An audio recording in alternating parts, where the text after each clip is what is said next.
BJP की रणनीति में मंदिरों का बड़ा योगदान है। सबसे पहला प्रमाण था काशी विश्वनाथ, फिर महाकाल कॉरिडोर, चार धाम यात्रा और हाल ही में प्राण प्रतिष्ठा और नया नवेला संपन्न हुआ राम मंदिर। अयोध्या में भव्य और दिव्य राम मंदिर बन गया हो और रामलला की प्राण प्रतिष्ठा भी हो गई हो, लेकिन राम मंदिर पर सियासी घमासान कम होने का नाम नहीं ले रहा। जहां एक तरफ पूरा विश्व राममय था तो वहीं दूसरी तरफ विपक्ष बौखला गया था। विपक्षी दलों के बीच आरोप प्रत्यारोप का दौर जारी है। ऐसे में नेता एक दूसरे को घेर रहे हैं, बड़े सवाल खड़े कर रहे हैं राम मंदिर को लेकर, राम की आस्था को लेकर, राम भक्तों को लेकर। जहां एक और अयोध्या में राम मंदिर में रामलला की प्राण प्रतिष्ठा हो रही थी, वहीं दूसरी ओर पश्चिम बंगाल की मुख्यमंत्री ममता बनर्जी ने 4 किलोमीटर लंबी सद्भाव रैली निकाली। इस दौरान उन्होंने रैली को संबोधित भी किया। सीएम ने बिना नाम लिए बीजेपी पर निशाना साधा और कहा, आप राम का नाम लेते हो लेकिन सीता का नाम क्यों नहीं लेते हो। इसके साथ ही उन्होंने पूछा कि क्या आप महिला विरोधी हो। मुख्यमंत्री ने कहा कि रामचंद्र ने रावण को मारने के लिए दुर्गा की पूजा की, तो वहीं कांग्रेस ने इसे राजनीतिक इवेंट बता दिया। ऐसे में नेताओं के बीच जुबानी जंग छिड़ी हुई। कांग्रेस, सीपीआईएम, टीएमसी, तो वहीं दूसरी तरफ आम आदमी पार्टी की राजनीति कुछ अलग ही राम मंदिर को देखने मिली। तो कई सारे नेता ऐसे भी थे जो कल चुप्पी साधते हुए नजर आए। विस्तार से 2024 की रणनीति पर चर्चा करेंगे, INDIA और NDA की चर्चा पर। लेकिन इस बीच बड़ी ब्रेकिंग न्यूज सामने आ रही है अयोध्या से। अयोध्या में प्राण प्रतिष्ठा को लेकर बड़ी अपडेट यह है कि बीजेपी और विपक्षी नेताओं के बीच में इस वक्त एक बड़ी जंग छिड़ी हुई है। जहां पश्चिम बंगाल में बैठी ममता बनर्जी कई सारे बयान देते हुए नजर आती हैं, तो वहीं दूसरी तरफ नजर डालें CPIM की तरफ से कल केरला के मुख्यमंत्री भी कई सारे बयान देते हुए नजर आए कि एक बड़ी पतली सी रेखा जो है वह राज्य में और धर्म में देखने को मिल रही है।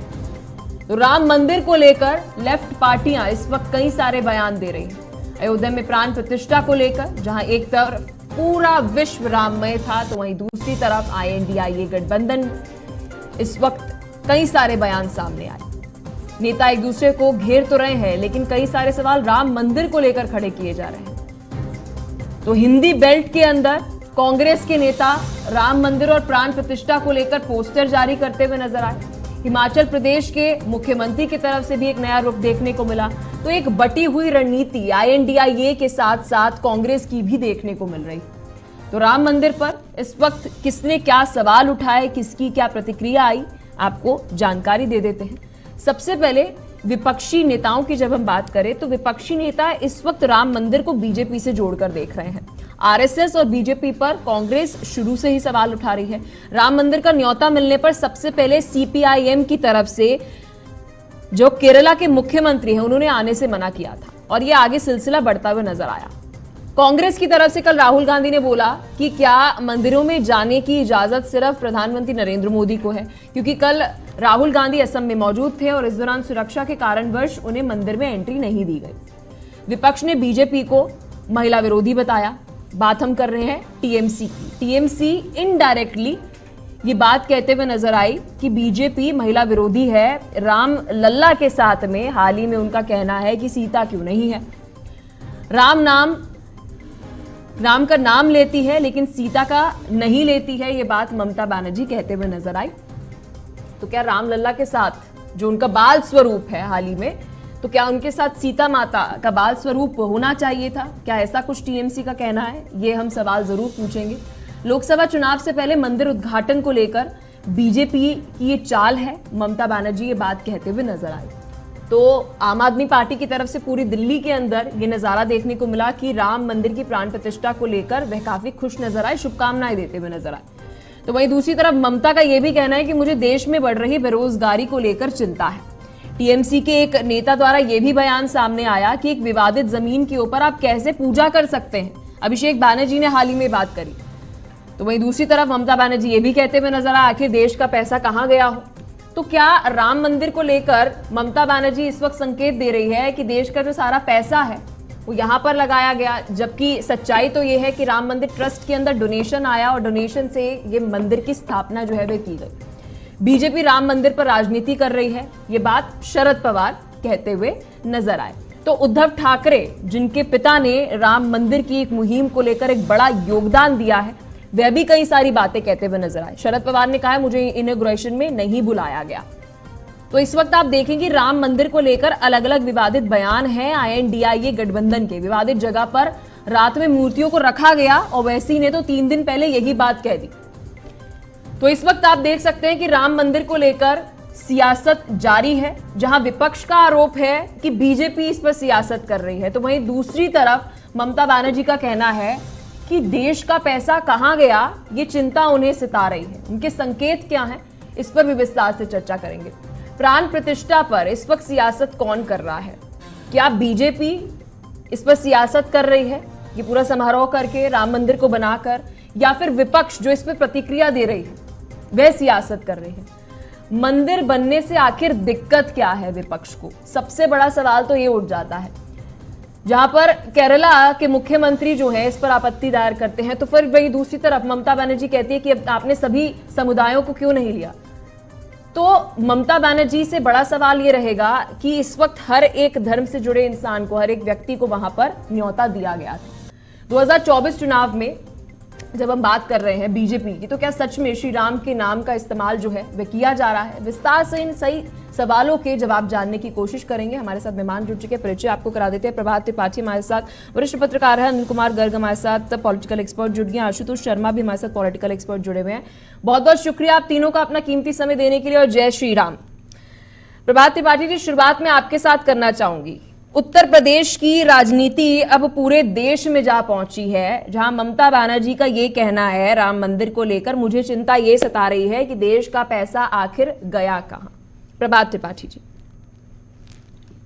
देखिए पलक जी, ये विपक्ष की पार्टी, चाहे ममता बनर्जी हो या जितने भी विपक्ष के लोगों ने सवाल उठाया है, उन्होंने हमारे ख्याल से राजनीतिक मुद्दा तो अपना पार्टी के हिस्से और अपने वोट बैंक को लेके खड़ा किया, लेकिन उन्होंने शायद रामायण ग्रंथ पढ़ी नहीं है, या तो घर में पढ़ते होंगे, बाहर शो नहीं करते होंगे। भगवान राम का बालक रूपी 5 साल का जो एक मूर्ति लगाई गई है, ये बताइए भगवान का गर्भ में भगवान पैदा हुए, 5 साल के बालक है, सीता जी अभी उनका विवाह नहीं हुआ, सीता जी कहाँ आ गई, ये सारी चीजें हैं। बालक कांड है, बालक कांड की में आप उसको देखिए, 5 साल के बालक की मूर्ति वहां स्थापित की गई है, भगवान राम लला वहां स्थापित किए गए, प्राण प्रतिष्ठा हुई है। मंदिर जब पूरा बनेगा, 3 फ्लोर का मंदिर जब पूरा तैयार हो जाएगा, तो 2nd फ्लोर में पूरा राम दरबार बन रहा है, जिसमें सीता की बड़ी मूर्ति, भगवान रामचंद्र की बड़ी मूर्ति और लक्ष्मण, भरत, शत्रुघ्न सभी पात्र होंगे वहां पे, जितने भी हमारे भगवान राम के साथ जुड़े हुए हैं, उनके जो लोग हैं, दशरथ जी की भी सारी चीजें हैं। इनको ये अज्ञानता, इनको ये भय है।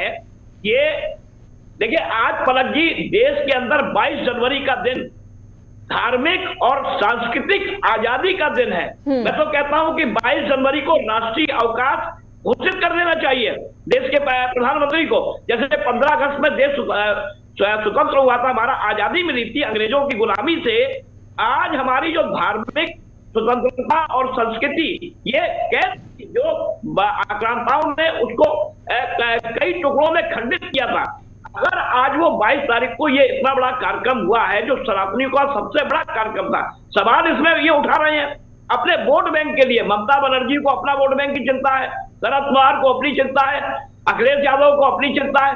मैं कहता हूं कि अगर इस देश में कोई भी परंपरा अगर स्थापित हुई है, अब सीता का वर्णन उन्होंने कर दिया है। अरे भाई, बालक रूपी प्राण प्रतिष्ठा हुई, उनका जन्म हुआ, शादी अभी उनकी हुई नहीं, सीता जी कहां से आ गई? पढ़ लेते, ये लोग पूरा ग्रंथ पढ़ते, रामायण पढ़ते, और हमें लगता है कि अज्ञानता में, और ये लोग जो है एक राजनीतिक मुद्दा जितना इसको बनाएंगे। अरे आप डेवलपमेंट की बात कीजिए, आप रोजगार की बात कीजिए, आप उस ट्रैक पर रहिए। और भारतीय जनता पार्टी की मैं इसलिए कह रहा हूं, मैं कोई उनकी वकालत नहीं कर रहा हूं, कि भारतीय जनता पार्टी हमेशा एक ट्रैक पे रही है, और उस ट्रैक पे वो हिंदू के नाम पे उसने अपनी राजनीति की है। वो दूसरे नाव पे पैर, उसने 2 नाव पैर नहीं रखे हैं कि हम सॉफ्ट हिंदुत्व हैं, हम वो कहती है हम कट्टर हिंदुत्व हैं, ठीक है, हम हिंदुत्व की बात ठीक है। करते हैं। विस्तार से प्रभात जी इस पर चर्चा करेंगे। आशुतोष शर्मा जी क्या कहना चाहेंगे? इस वक्त विपक्ष दूरी बनाते हुए नजर आई कहीं ना कहीं राम मंदिर की प्राण प्रतिष्ठा को लेकर, लेकिन जब कांग्रेस के ऊपर हम नजर घुमाते हैं तो हिंदी बेल्ट वाले कांग्रेस के वे राज्य मध्य प्रदेश, हिमाचल प्रदेश, जहां पर हम कह सकते हैं कि हिंदू वोटर्स हैं, वहां पर कांग्रेस ने राम मंदिर प्राण प्रतिष्ठा के पोस्टर बाकायदा जारी किए और समर्थन करते हुए भी नजर आए, शुभकामनाएं पूरे देश को देते हुए नजर आए। जी आशुतोष जी। ममता बनर्जी जो है इस समय पूर्ण हो गई हैं, ये समझ में नहीं आ रहा कि क्या कहा जाए क्या नहीं। जैसे अभी वरिष्ठ पत्रकार प्रभात त्रिपाठी जी ने कहा कि ये मूर्ति रामलला की बचपन की 5 वर्ष की रामलला की मूर्ति का स्थापन किया गया तो सीता जी का प्रश्न नहीं उठता। अब विपक्ष पार्टियों की स्थिति ऐसी हो गई है, यानी बिल्ली खंबा नौचे, उनको निमंत्रण दिया गया लेकिन वो नहीं आए और कार्यक्रम बड़ी शान शौकत के साथ अच्छा पूर्ण हुआ। रामलीला राम मंदिर की स्थापना हुई और प्रधानमंत्री ने इस भव्य समारोह को बहुत अच्छी तरह से पूर्ण किया। अब प्रोग्राम संपूर्ण हो गया, अपोजिशन पार्टी को कोई मुद्दा मिल नहीं रहा। अब क्या मोदी महिला विरोधी हैं? अगर मोदी महिला विरोधी होते तो 33% आरक्षण कैसे करते, ट्रिपल तलाक को क्यों खत्म करते और अन्य मुद्दे महिलाओं से संबंधित जो है सबको मोदी ने आगे से आगे लाया। तो ये इस चीज को प्रदर्शित करते कि मोदी महिला विरोधी तो बिल्कुल नहीं है। राम मंदिर की स्थापना हुई जो 500 साल से विवादित स्थल था, उस पे भव्य भवन का निर्माण किया गया। अभी प्रभात त्रिपाठी जी ने कहा कि अगर ममता बनर्जी रोजगार की बात करती और अन्य बातें करती तो उनमें कुछ जानती। अगर ये मंदिर बना तो इससे लोगों को रोजगार भी मिलेगा। रोजगार के रूप में लोग युवा वर्ग जो आज की तारीख में रोजगार के लिए भटक रहा है, दर भटक रहा है, उनको रोजगार के बहुत अवसर प्रदान हुए हैं। नए नए होटल बनेंगे, नए रोड्स बनेंगे, रेल की कनेक्टिविटी बनेगी, हवाई अड्डे बन रहे हैं और अन्य उससे युवा वर्ग को इसमें रोजगार के वो भी मिलेंगे। दूसरा, इस क्षेत्र का आर्थिक विकास होगा। पहले मैंने भी कहा है कि डिबेट में कि 4 धाम यात्रा आदि काल से चली आ रही है। 4 धाम यात्रा का औचित्य क्या था, क्या पर्याय था? 4 धाम यात्रा इसलिए की गई थी कि अगर देश का कोई भाग अल्प विकसित है तो उस भाग को विकास किया जा सके। आज देश की आबादी 145 करोड़ की आबादी है, 80 से 90 करोड़ भारतीय देशाटन करते हैं, एक कोने से दूसरे कोने में जाते हैं।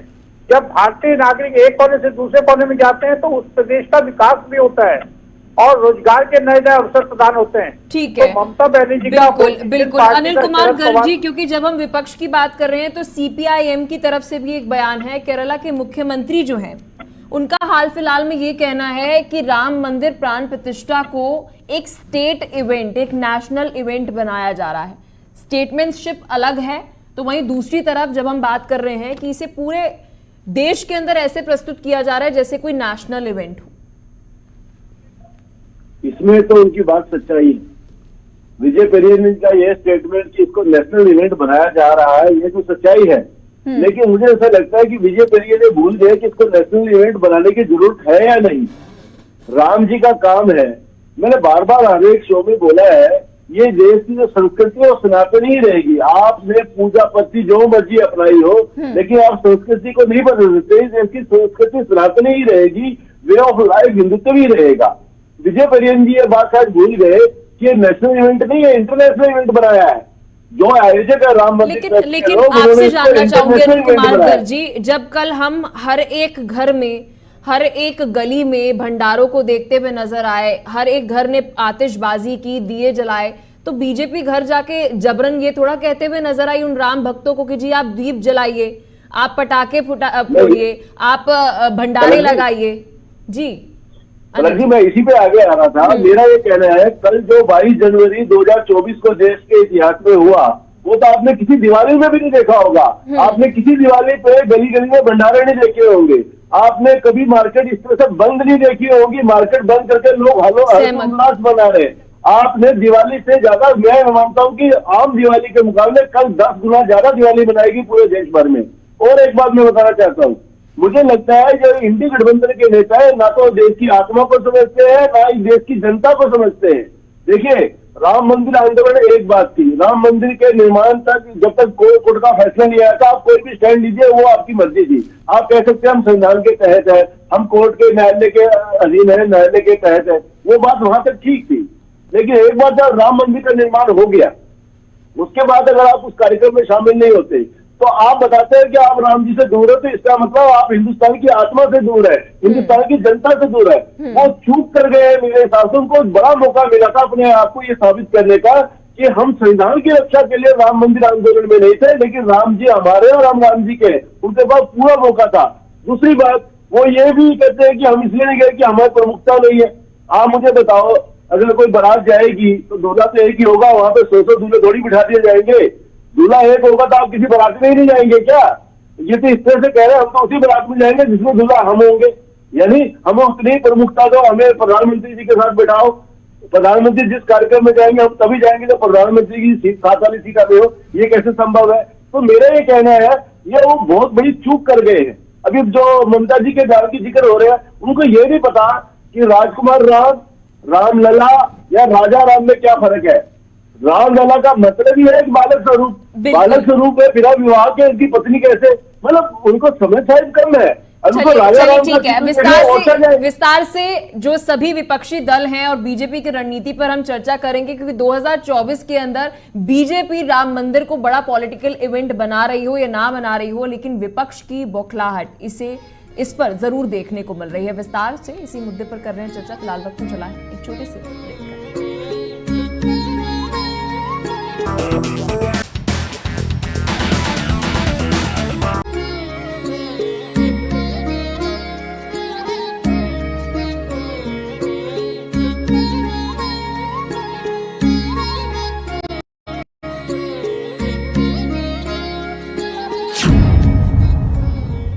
ब्रेक के बाद एक बार फिर से आप सभी का JK 24/7 न्यूज में स्वागत है। विस्तार से चर्चा कर रहे हैं ममता बनर्जी के दिए गए बयान पर, क्योंकि ममता बनर्जी का कहना है कि राम लल्ला के साथ सीता माता क्यों नहीं है, तो वहीं दूसरी तरफ विपक्ष के तमाम नेता राम मंदिर की प्राण प्रतिष्ठा को लेकर बयान दे रहे हैं। प्रभात जी, आपके पास आना चाहूंगी। बीजेपी की रणनीति पर भी बात करते हैं। कल 22 जनवरी को, या मैं यूं कह लूं कि पिछले एक हफ्ते के अंदर देश के अंदर एक धार्मिक माहौल देखने को मिला। इस पर बड़ा असर वोटर्स पर भी देखने को मिलेगा बीजेपी के लिए। जी प्रभात जी। प्रभात जी, आप तक आवाज पहुंच रही है? चलिए एक बार फिर से संपर्क करने की कोशिश करेंगे। क्या कहना चाहेंगे आशुतोष जी, क्योंकि पिछले एक हफ्ते से देश में एक जो धार्मिक माहौल देखने को मिला है, क्या वोटर्स पर भी, वोटिंग पर भी एक बड़ा असर जो है वो 2024 में देखने को मिलेगा? आशुतोष, इसका वोटर्स पे फर्क पड़ेगा। क्यों? मोदी जी ने जो माहौल बनाया है, पिछले 500 सालों की समस्या को, 500 सालों से जो विवादित चला आ रहा था, उस पर मंदिर का निर्माण करके वोटर्स की भावना पर इसका अवश्य प्रभाव पड़ेगा और वोटर्स जो हिंदुत्व की तरफ अवश्य वोट देंगे। क्योंकि ममता बनर्जी इस तरह के विवादित बयानों के लिए जानी जाती है कि कोई भी अच्छा कार्य हो रहा है उनको उसका विरोध करना होता है। विरोध करके कहीं वो लाइमलाइट में रहना चाहती है, क्योंकि वो अपने राज्य में अराजकता को कंट्रोल नहीं कर पा रही हैं। पश्चिमी बंगाल की क्या स्थिति है आज देश में, कितना अन्याय हो रहा है लोगों के साथ, साधुओं की हत्या हो रही है, उन सबों पर रोक नहीं लगा पा रही है। बीजेपी ने अगर ऐसा कार्य करा, जो 500 साल से विवादित स्थल पे मंदिर का निर्माण करा, उसका उद्घाटन हुआ, जिसमें न केवल पूरा भारतवर्ष के नागरिक, पूरे विश्व भर में जो भारतीय लोग हैं और इसके अलावा विदेशों के नागरिक भी इसकी ओर बड़ी आकर्षित हुए, उससे उनको भारत को आने का मौका मिलेगा। भारत आशुतोष जी, अगर मैं बीजेपी की नीति की बात करूं, क्योंकि अभी जो कल रैली ममता बनर्जी निकालते हुए नजर आई, तो एक तस्वीर पीछे देखने को मिली कि उन्होंने हिंदू धर्म, सिख धर्म, साथ ही उन्होंने मुसलमान धर्म, हर किसी को साथ लेते हुए नजर आई। तो क्या वह ये संदेश देने चाह रही थी कि बीजेपी हर किसी को साथ में लेकर नहीं चल रही है? जी आशुतोष। नहीं, ये अपनी मनोवृत्ति को प्रकट कर रही है कि उनकी मन की दशा क्या है। वो आज का नहीं, आज से पहले उन्होंने कभी सोचा नहीं कि सब लोगों को साथ लेकर के चले। आज से पहले कभी उन्होंने एकजुट होने की वो अपनी मनो इच्छा नहीं दिखाई। बीजेपी हमेशा सबको साथ लेकर के चल रही है, सबका साथ, सबका विकास, सबका विश्वास जो माननीय मोदी जी ने दिया है और उस पे अमल भी किया जा रहा है। ममता जी उसके अनुसरण करने की कोशिश कर रही है, कहाँ तक सफल होंगी कहाँ तक नहीं ये आने वाला समय बताएगा। अभी तक ममता जी का जो देखा है एटीट्यूड बड़ा नेगेटिव रहा है, हर अच्छे कार्य का उन्होंने विरोध करा है और राज्य में उन्होंने कितनी अराजकता फैलाई है, कितना अराजकता को कंट्रोल करने में असमर्थ रही है, ये सारा भारत जानता है। और अब कल राम मंदिर का जो उद्घाटन हुआ ये एक अविस्मरणीय दिन होगा और पूरा का पूरा भारत इसको बड़ी खुशी से हर्षोल्लास के साथ। लेकिन आशुतोष जी मैं आपसे जानना चाहूंगी, क्या बीजेपी सबको कॉन्फिडेंस में ले रही है या फिर महज और महज अपने नारों में कहा जा रहा है कि सबका साथ सबका विकास? देखिए आज के टाइम में आप जनता को मूर्ख नहीं बना सकते, जनता पल पल की खबर रखती है। अगर आप सबका साथ लेकर के नहीं चलेंगे तो आप 2024 में आने वाले चुनाव में कैसे सोच रहे 400+ सीटें आ पाएगी।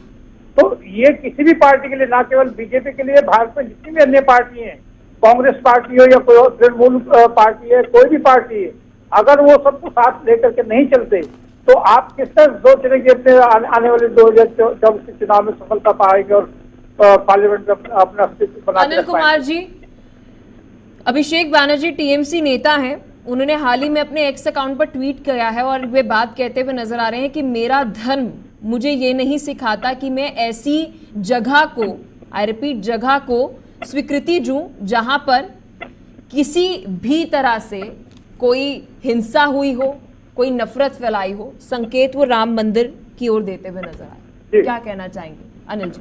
पलक जी, पहले तो समझने की जरूरत है कि अभिषेक बनर्जी का कोई धर्म है क्या। पहले तो ये पूछना पड़ेगा, जो आपका धर्म, जो आपको ये इजाजत नहीं देता, पहले तो बताइए आपका वो धर्म क्या है। एक दूसरी बात, अगर सचमुच आपका कोई धर्म है, वो ये नहीं चाहता जहाँ हिंसा हुई है वहां पे आपको नहीं रहना चाहिए, तो आपको वेस्ट बंगाल, पश्चिम बंगाल तो तुरंत छोड़ देना चाहिए। वहां तो आए दिन हिंसा होती है और आपकी पार्टी की सरकारी तौर पर सरकारी हिंसा कराती है, तो आपको तो वेस्ट बंगाल एक मिनट भी खोए बिना छोड़ देना चाहिए। तो उनका कोई धर्म ही नहीं है, उनकी सोच ही नहीं है, उनको मालूम ही नहीं है वो कहना क्या चाहते हैं, करना क्या चाहते हैं। मैंने कहा ना कि इंडी गठबंधन के नेताओं से मैं मानता हूँ एक ऐतिहासिक भूल हो गई। राम मंदिर आंदोलन को सपोर्ट करना ना करना एक बात थी, लेकिन जब राम मंदिर बन गया, रामलला के प्राण प्रतिष्ठा हो रही है, उसमें ना जाना, तो आपने राम जी को लगाने की बात कर रहे हो। मैं आपको बताऊं, कल पूरी दिल्ली में मैं घूम रहा था, तो जो आयोजन करता थे भंडारों के या रैलियों के, वो सिर्फ बीजेपी के लोग नहीं थे, पूरा का पूरा मार्केट, बिल्कुल पूरे के पूरे मार्केट के एसोसिएशन सबके सब लोग लगे हुए थे बिसाइड्स पार्टी। ये ठीक वैसा ही है जैसे जब हरियाणा में 370 हटने के बाद चुनाव हुए तो भूपेंद्र हुड्डा ने 370 हटने का समर्थन किया पार्टी लाइन से जाके। अगर वो नहीं करते तो उनकी उस समय जो 30 सीटें आई थी वो भी नहीं आती। तो चाहे ये पार्टी के बड़े नेता, मेरे को लगता है जनता को मर्म समझ नहीं रहे। अभिषेक बनर्जी का धर्म ही नहीं है, इसलिए उनकी धर्म की तो बात करना बेकार है। अनिल कुमार गर्ग जी, अगर मैं 2014 और 2019 का बीजेपी का पश्चिम बंगाल के अंदर ग्राफ देखूं जो बहुत बेहतरीन रहा है, तो क्या आने वाले समय के अंदर जो विपक्ष राम मंदिर प्राण प्रतिष्ठा में शामिल तो नहीं हुई, लेकिन इस पे चुप भी नहीं हुई, तो क्या एक बड़ी गलती इस वक्त INDIA गठबंधन के सभी दलों ने की है आम आदमी पार्टी को छोड़कर? मैंने पहले ही कहा कि उनसे ऐतिहासिक भूल हुई है, उनको समझ में नहीं आया कि उनसे गलती क्यों हो रही है। यानी वो जानबूझ के गलती कर रहे थे, उनको समझ में नहीं आया गलती कर रहे हैं। आप वेस्ट बंगाल की बात कर रहे हैं, 2014 2019, आपको मैं बताना चाहता हूँ 2024 इसके और ज्यादा अच्छा भारतीय जनता पार्टी में जाने वाला है। वजह क्या है कि अपनी बात में, अपने काम में एकदम स्पष्ट है। अभी इस बार उन्होंने शायद 22 सीटें जीती थी, उसमें से 42 में से इस बार वो 30 सीटें पार कर जाएंगे और आने वाले वक्त में असेंबली में भी वो जीतेंगे। वजह क्या है, टीएमसी ने तो मात्र वो काम किया जो लेफ्ट के लोग थे, लेफ्ट की जो स्टाइल था उसको अपनाया, उसके कार्यकर्ताओं को अपनाया और लेफ्ट की जगह सत्ता में आके बैठ गई। उसके कार्यकर्ता भी वही है, नीति भी वही है, सोच भी वही है, कोई फर्क नहीं है। लेकिन भारतीय जनता पार्टी की सोच भी अलग है, कार्यकर्ता भी अलग है और जनता उनकी वोटर है। तो जब वो बदलाव आएगा तो वेस्ट बंगाल में बड़ा बदलाव हम देखने को मिलेगा। और जहां तक आम आदमी पार्टी की बात कर रहे हो, उसने इस बात को समझा कि वो इस गलती में शामिल ना हो। लेकिन क्या होता है, थूक के चाट में थोड़ा मुश्किल होता है। वो इतना ज्यादा बोल चुके थे तो इस कार्यक्रम में तो नहीं आए, लेकिन इस कार्यक्रम के पैरेलल में कार्यक्रम करने की कोशिश की, लेकिन इससे ज्यादा कोई फर्क नहीं पड़ेगा क्योंकि वो इतना ज्यादा खराब बोल चुके हैं कि ये छोटा छोटा इलाज शायद जनता को नहीं समझ में आएगा। लेकिन ना करने से कुछ करना तो बेहतर होता ही है। ठीक है आशुतोष जी, जरा अब बीजेपी की रणनीति पर आते हैं। प्रधानमंत्री नरेंद्र मोदी पिछले 3 दिनों से प्राण प्रतिष्ठा से पहले 10 ऐसे मंदिरों का दौरा करते हुए नजर आए, पूजा अर्चना जहां पर करते हुए नजर आए जहां पर रामायण में उसका जिक्र था। कहा जा रहा है कि ये रणनीति ये थी कि उत्तर भारत को दक्षिण भारत से जोड़ा जाए, एक संस्कृति को आपस में जोड़ा जाए। क्या ये जो नीति अपनाई गई है ये 24 में बड़ा फायदा दे सकती है?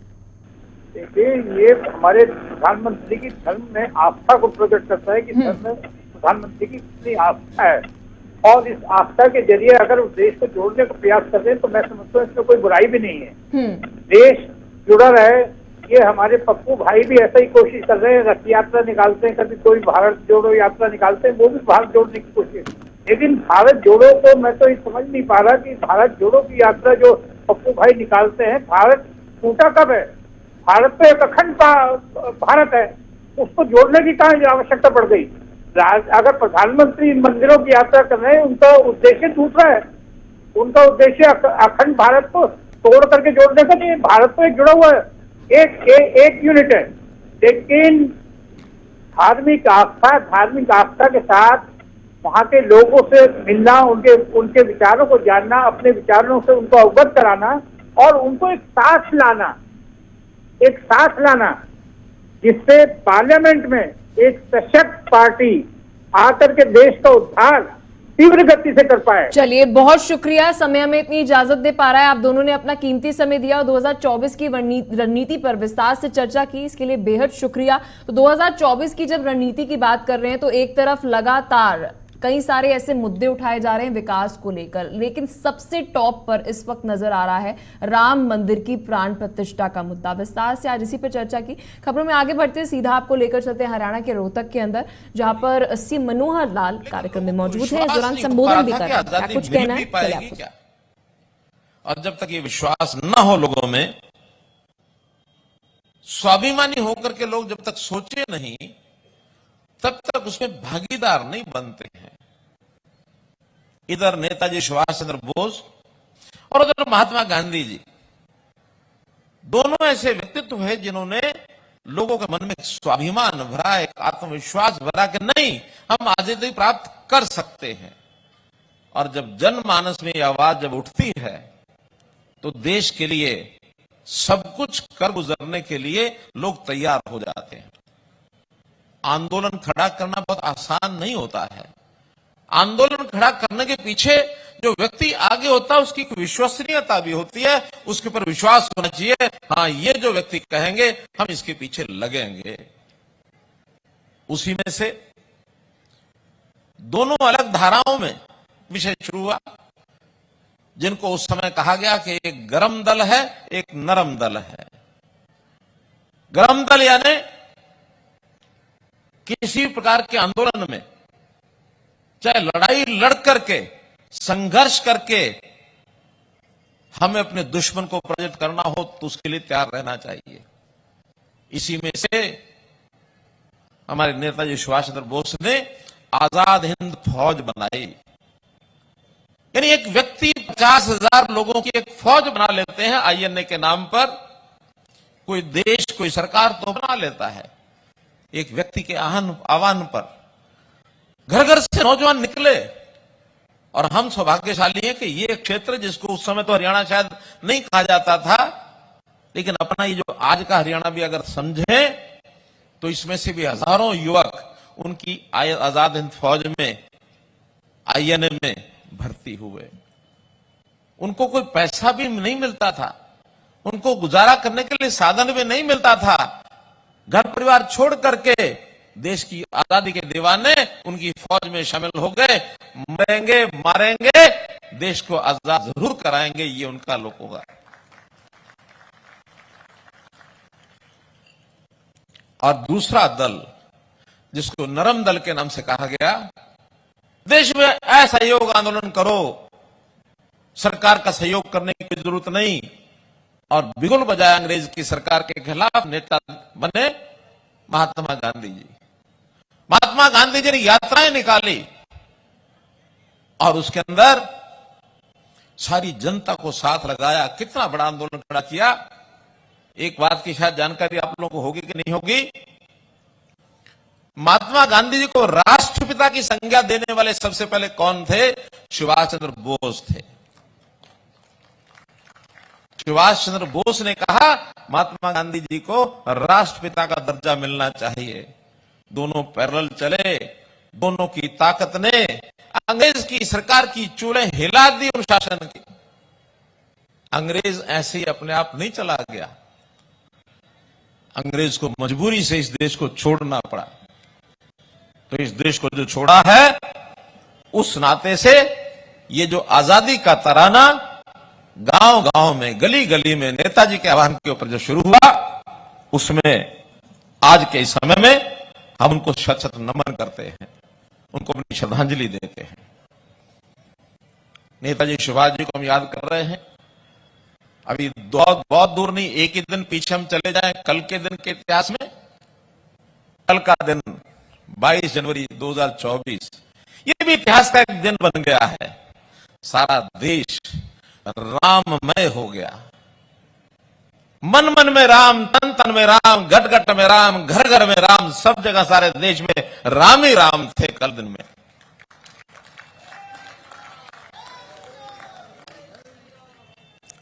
रामचंद्र जी त्रेता युग में हुए, हजारों साल पहले की बात है।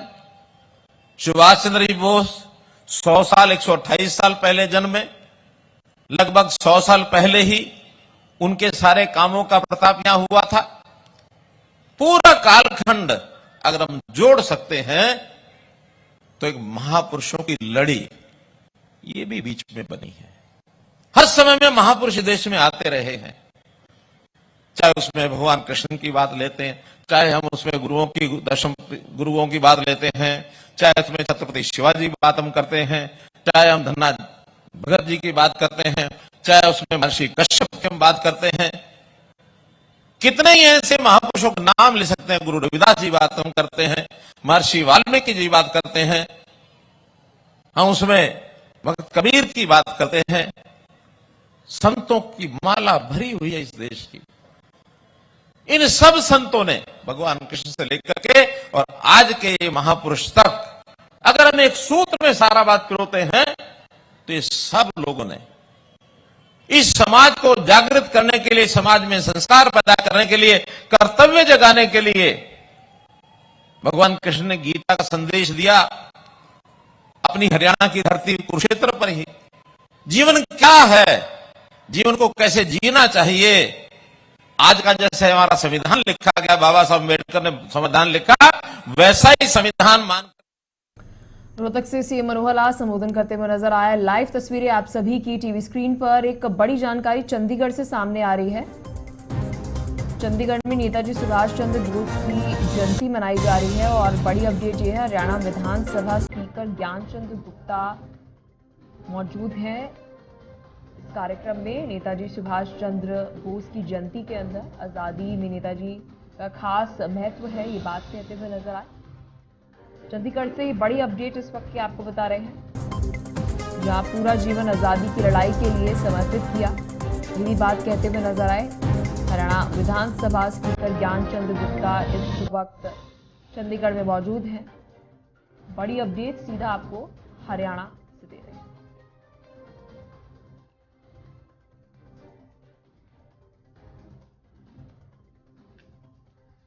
ये तस्वीरें आपको चंडीगढ़ से दिखा रहे हैं। कार्यक्रम से जुड़ी हरियाणा विधानसभा स्पीकर ज्ञानचंद गुप्ता ने नेताजी सुभाष चंद्र बोस को श्रद्धांजलि दी, पुष्प अर्पित भी करके श्रद्धांजलि दी। देखिए, आज नेताजी सुभाष चंद्र बोस की 127वीं जयंती है। वो नेताजी जिन्होंने पूरे विश्व में देश की आज़ादी का संदेश दिया और हमारे यशस्वी प्रधानमंत्री नरेंद्र मोदी जी ने वर्ष 2021 में नेताजी सुभाष चंद्र बोस के जन्मदिन को पराक्रम दिवस के रूप में मनाने का आह्वान किया। नेताजी ने जिस प्रकार देश को संगठित करके आज़ादी का बिगुल बचाया और जो अंग्रेजी हुकूमत थी उसकी जड़ों को हिला दिया, ऐसे नेताजी सुभाष चंद्र बोस को हम नमन करते हैं। नेताजी ने कहा था, तुम मुझे खून दो, मैं तुम्हें आज़ादी दूंगा। और मैं ये समझता हूं उनकी जिस रहस्यपूर्ण परिस्थितियों के अंदर मृत्यु हुई वो भी अभी तक एक प्रश्न चिन्ह है। फिलहाल के इस न्यूज बुलेटिन में इतना ही, लेकिन खबरों का सिलसिला बना रहेगा। देखते रहिए JK24/7 न्यूज।